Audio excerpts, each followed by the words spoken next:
If you are charging by the hour, you're going to hit a limit, or you have already done it, or you're eventually going to hit a limit wherever you are. The goal is that you would know what your value is, so that when you get to the client, they are not paying you for the hour, but they're paying you for the value that you bring. The clear path that you provide for them, or the clear result that you're going to bring to them. And with that clear result, they pay you. They choose to pay you, right? You're not chasing them to pay you. They choose to give you the money to do the work. And again, some people might think, oh, I'm good at my job. Some people might say, well, I don't sell hours. I'm already charging by the value that I provide.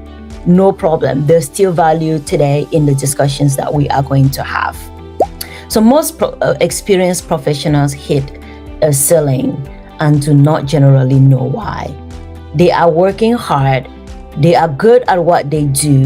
The results are there, but the income does not move the way it should. The gap is not a hustle problem. The gap is not that you're not working hard.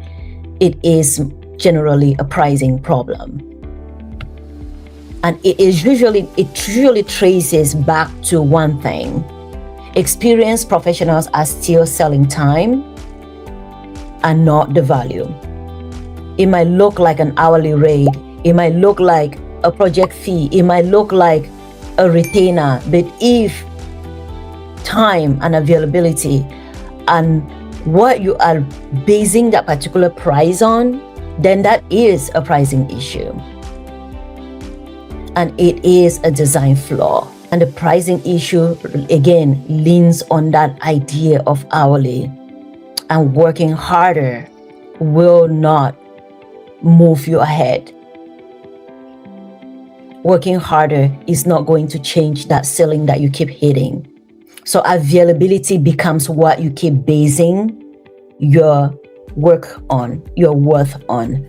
Instead of basing it on value, you're constantly basing your worth and how you price and how you charge for your business, for your coaching business, for your product, even for the income that you make every year from a job that you do. Because when we say you're selling your hours, it's not just your coaching business, it's also what you do at work. How much are you getting paid at work? Is it hourly? And if it is hourly, why is it hourly? Has that hourly rate hit a ceiling or not? Again, working harder is not going to move you ahead. Working harder is not going to get you to the financial comfort that you seek. And here's why. So the better you get in what you do, in your expertise, the faster it is for you to solve problems. The faster you solve problems, the less time it takes. The less time it takes, the less you earn.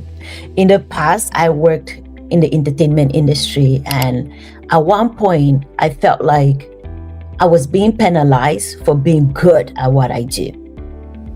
And every time I would get placed in a position to do a task that was really hard, and because I was doing a task that was hard, I will get featured, and then they will say, well, we've seen you on camera too much.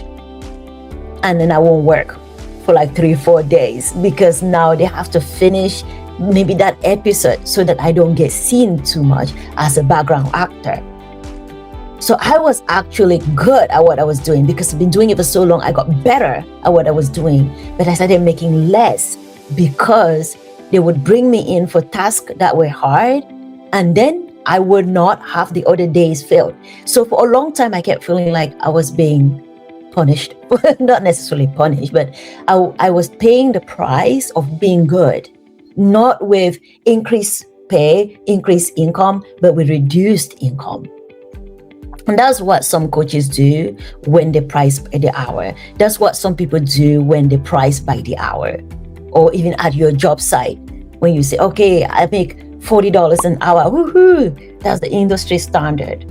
I'm really great at my job. Now I make $100 an hour, which is rare. Woohoo! Now I have made it. So whatever that price is, whatever that number is that you're saying, oh, this is how much I make, so I have arrived. Know that arrive is still a ceiling that you've hit.